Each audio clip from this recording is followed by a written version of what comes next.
सणासुदीला किंवा एखाद्या लग्न प्रसंगी असा सोनसळी सुधारस खाण्याची तुमच्याकडेही आठवण आहे का हो? पूर्वी अनेक वेळा लग्न समारंभात आवर्जून केला जाणारा पण हल्लीच्या काळात थोडासा विस्मरणात गेलेला आंबट गोड चवीचा अतिशय सुंदर गोड पदार्थ सुधारस. साधारणपणे सीमांत पूजनाच्या दिवशी हा पदार्थ केला जातो आणि पुरी बरोबर खाल्ला जातो.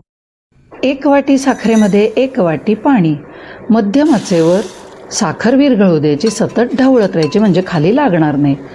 अशी उकळी आली की मिश्रण 8 ते 10 मिनटं अजून उकळू द्यायचं. पाक चेक करायचा, बोटामध्ये असा घ्यायचा, हलकीशी तार आली म्हणजे आपला पाक तयार आहे. गॅस बंद करायचा. सुवास आणि रंगासाठी थोडंसं केशर आणि वेलची पूड घालायचे. सगळं एकत्र करून आंबट गोड चव आपल्याला हवे त्यासाठी एक मध्यम आकाराचं रसदार लिंबू पिळून घ्यायचं. काही जण याच्यात ड्रायफ्रूट्स घालतात, काही जण अगदी आंब्याचे कापही घालतात. मी बऱ्याचदा असे केळ्याचे काप घालते. 1 केळ्याचे काप घालायचे. सगळं व्यवस्थित एकत्र केलं की आपला पारंपरिक अप्रतिम रंग, अप्रतिम सुवासाचा सुधारस तयार. थंड होत गेला की थोडासा दाटसर होतो.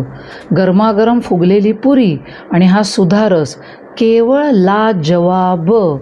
तुम्ही सणासुदीला नक्की करा, कारण ह्याची चव आहे एकदम सुपर.